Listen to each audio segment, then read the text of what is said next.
If you don't know story, then you don't know anything. You are a leaf that doesn't know it's but of a tree. ইতিহাস সম্পর্কে Michael ক্রাইটনের এই উক্তি দিবালোকের সত্য। আসলে যে ইতিহাস জানলো না তার কোনো কিছুই জানা হলো না, কিন্তু ইতিহাসের গড়কে মিথ্যার আবর্জনা দিয়ে ভরে ফেলার হীন চেষ্টা পৃথিবীর সূচনা লগ্ন থেকেই বিদ্যমান। যুগে যুগে শাসকরা নিজেদের স্বার্থে ইতিহাসকে করেছে বিকৃত। দীর্ঘদিন ধরে অবিরত চলতে থাকা চেষ্টার প্রতিফল হিসাবে সত্য চাপা পড়ে যায় মিথ্যার আড়ালে। But history repeats itself. ইতিহাসের এক ধরনের রং আছে, পুরো পৃথিবী একজোট হয়েও সে রং বদলাতে পারে না, উল্টো রাঙিয়ে যায় নিজের মতো করে। অবশ্য বর্ণচূড়া শ্রেণী ক্ষণিক সময় কৃত্রিম রঙের কারসাজির আয়োজন করে, কিন্তু ইতিহাস তার স্বভাবসুলভ ভঙ্গিমায় কারসাজির খেলা করে আগুন জ্বালিয়ে দেয়। সেখান থেকে বের হয়ে খাঁটি ও পরিশুদ্ধ ইতিহাস মাথা উঁচু করে জানান দেয় আমি সত্যের পক্ষে। সেই সত্যকে জানান দিতে পৃথিবী জন্ম দেয় মহৎ কিছু মানুষকে, যারা সর্বস্ব দিয়ে রত হন সত্যের উপর থেকে মিথ্যার আবর্জনা সরাতে। পৃথিবী তাদের স্মরণ রাখে চিরকাল।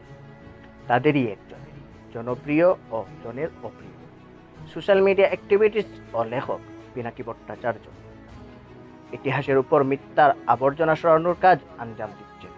তবে জানা নেই এই দায়িত্বে আর কতকাল অটুট থাকতে পারবে। একের পর এক অবিরত হুমকি লেগে আছে তার পিছনে। নিজেকে বাঁচিয়ে রাখতে সপ্রাণের নিরাপত্তার জন্য দেশ ত্যাগ করেছেন। আমরা তার নিরাপত্তা ও দীর্ঘদিনের নির্বাসিত জীবনের অবসান ঘটুক এই কামনা করি। বাংলাদেশ সহ পৃথিবীর প্রতিটি দেশেই রাজনৈতিক ভাষণে ঐতিহাসিক চিরসত্যগুলোকে আমাদের সামনে উপস্থাপন করা হয় ভুলভাবে। প্রেমময় ভাষণে মিথ্যা অভিনয় আমাদেরকে অসত্য বিলানো হয়। লেখক ভূমিকাতে এ সম্পর্কে বলেন, ইতিহাসের এই ভুল উপস্থাপনে একটি হীন রাজনৈতিক উদ্দেশ্য আছে। সেই হীন রাজনৈতিক উদ্দেশ্য বাস্তবায়নে তারা ইতিহাস গড়ে নিজের মতো করে। বইটি পড়ে আমি সত্যিই ভীষণ রকমের অবাক হয়েছি। শত্রুর এতই আক্রোশ মুসলিম বিশ্বের উপর, তারা ইতিহাস থেকে আমাদের কৃতিত্ব মুছে দিতে চায়, সরাসরি অস্বীকৃতি জানায়, আর সেখানে কথিত সেকুলাররা শুধু মুসলিমদেরই খুশি। বাবরি মসজিদের স্থানে রাম মন্দির হচ্ছে দেখে তারা মুখ টিপে হাসে, কিন্তু ভাগ্যক্রমে যদি কোনো মন্দিরের স্থানে মসজিদ হতো তাদের সর্বাঙ্গ চলে উঠত। সেকুলার সমাজ দ্বিজাতি তত্ত্বের জন্য মুসলিম লীগকে দায়ী করে, কিন্তু লেখক এই দায় দেন হিন্দু সাভারকার। সাভারকার হিন্দু শব্দের সংজ্ঞায়িত করে জাতি হিসেবে। He was considered India of both his fatherland and Holy Land. কিন্তু অন্যদিকে মুসলমানদের আলিগড় আন্দোলনের নেতা সৈয়দ আহমদ 1883 সালে বলেছেন, ধর্মাধর্মভেদে ভারতবর্ষে বসবাসরত সকলেই একটি জাতি। এই দ্বিজাতি তত্ত্ব হিন্দু জাতির তত্ত্ব দিয়ে শুরু হয়েছে বলে নেহরু তার অটোবায়োগ্রাফিতে লিখেছেন। ইতিহাসের দেয়ালে বর্তমানে মিথ্যের প্রলেপে তুলকারীর স্তূপ জমে আছে। এই স্তূপ ধুয়ে মুছে সাফ করতে পিনাকি কলম হাতে বসেছে।